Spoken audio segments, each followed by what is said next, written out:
Shalom de Deus, paz e prosperidade para você aqui do Ministério Simplesmente Mulher. Estamos aqui no segundo dia, no segundo vídeo, para trazermos mais entendimento sobre a palavra de Deus. No vídeo anterior, a palavra do Senhor falou que nós somos templo do Senhor. Então, eu e você, nós somos o quê? É a habitação do Espírito Santo. Nosso corpo é a habitação do Espírito Santo. Então, o que é o Espírito Santo na Bíblia? Você consegue compreender isso?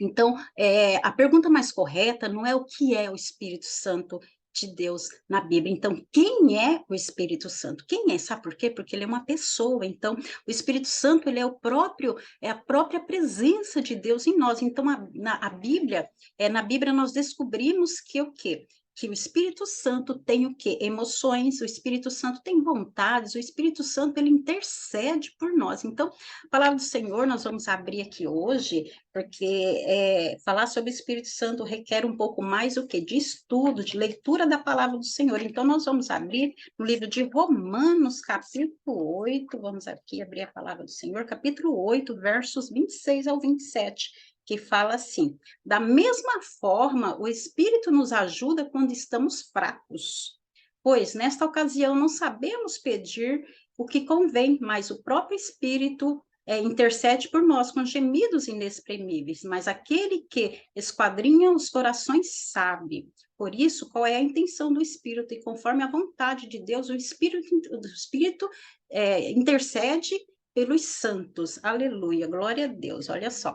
Então, nós já descobrimos aqui que o Espírito Santo ele intercede. Então, quando ele habita em mim, você, aquele desespero, aquela situação de pânico, ela cessa, porque o Espírito que habita em você e habita em mim, ele vai interceder, ele vai compreender, ele vai ter acesso a todas essas emoções. Então, nós compreendemos que as emoções, que as vontades, né?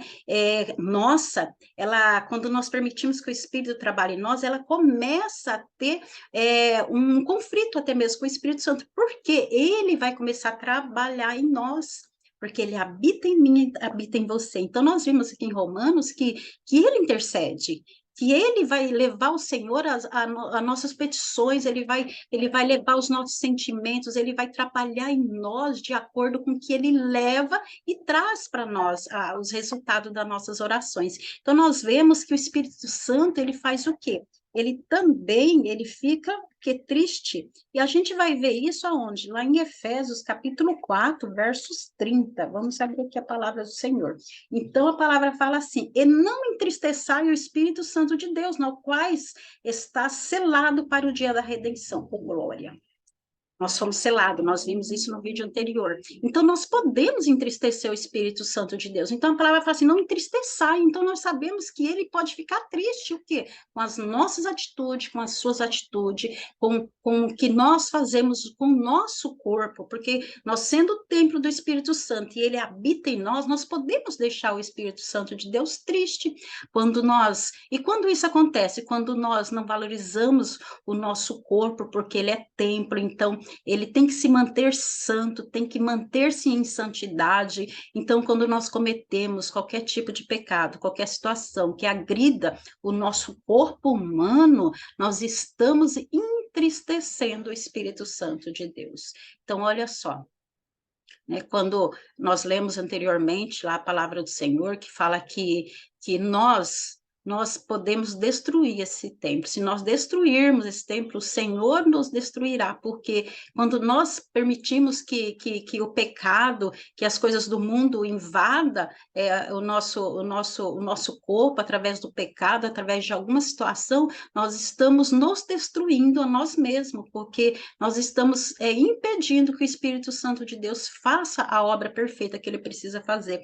Então, nós vemos que nós podemos entristecer o Espírito Santo de Deus, mas também ele atua como consolador, que Jesus havia dito que ele seria o nosso consolador. Então, nós vimos no Evangelho de João 14, 16 até o 26, que ele é o nosso consolador. Então, quando há momentos de tristeza em nossa caminhada, ele nos consola. Então, eu e você, nós precisamos compreender que nós podemos acionar o Espírito Santo como consolador. Então, em momento de desespero, aciona aquele que consola, aquele que é maior do que a nossa tristeza. Ele consola o nosso coração, porque ele está em nós, aleluia. Então, a palavra espírito, né, na Bíblia, ela se traduz como algo invisível aos olhos do ser humano, né, mas que produz algo visível, porque a gente não podemos ver o Espírito Santo, mas podemos sentir. Quando nós sentimos, que nós permitimos que o Espírito Santo vai nos moldando, tudo isso começa a trazer algo visível para a nossa vida. Você começa a mudar, eu começo a mudar, as pessoas começam a ver essa transformação em nós. Então, nós precisamos permitir que ele transforme a nossa vida de uma forma geral, em nome de Jesus. Então, nós vemos também que a palavra, espírito no hebraico, ela é pneuma, quer dizer o quê? Soprar, né? Soprar. Então, nós vemos algumas passagens bíblicas, né, que nos traz o significado. Então, em Gênesis 8:1 e Evangelho de João 3:8 fala que ele é vento, né, que o Espírito ele é vento. E Abacuque 2:19 e Apocalipse 13:15 fala que ele é fôlego. Então, olha só. Então, nós temos vento, nós temos fôlego, né? O fôlego de Deus está em nós, porque o Espírito Santo está em nós. Então, nós precisamos saber que ele nos conduz em águas tranquilas, e ele nos restaura, ele nos transforma por amor do Senhor. Então, a palavra do Senhor, ela tem nos dado esse respaldo. Então, quando você começa a estudar, quando você começa a obter esse conhecimento, você começa a ter uma sustentação, sabendo que você não está sozinha, que eu não estou sozinha. Então, nós precisamos compreender que o Espírito Santo de Deus é uma pessoa, né? Ele faz parte da Trindade, né? Que é Pai, Filho e Espírito Santo. Então, olha só que coisa linda, né? Quando Jesus foi crucificado, quando Jesus rogou ao Pai, Pai, eu volto para o Senhor, mas manda o Espírito Santo, né? Manda o Espírito Santo para que ajude, né? Esse povo, que ajude esses ao qual eu estou deixando, né? Por um determinado tempo, né? Então, nós vemos o quão importante nós entendermos que o Espírito Santo é uma pessoa. Então, ele, como acabamos de falar, ele tem sentimento, ele é consolador. Então, nós precisamos cuidar dessa pessoa. Assim como nós cuidamos de nós mesmos, nós precisamos cuidar da pessoa do Espírito Santo. Então, sim, o Espírito Santo é uma pessoa, não apenas uma força ou um poder, né? Jesus disse que ele é uma pessoa quando o chamou de quê? Do nosso conselheiro, né? Ele é nosso conselheiro, algo que só uma pessoa pode ser. Então, o Evangelho de João 14:16-17 fala isso. Então, a Bíblia fala que ele tem todas as características de uma pessoa, aleluia, né? Ele fala, ele pensa, ele sente e ele tem vontades. Então, tudo isso nós encontramos na pessoa do Espírito Santo. Então, quando eu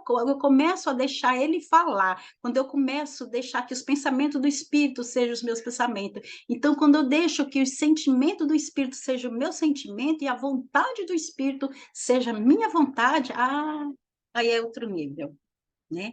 Então, olha só que preciosidade que eu e você temos dentro de nós.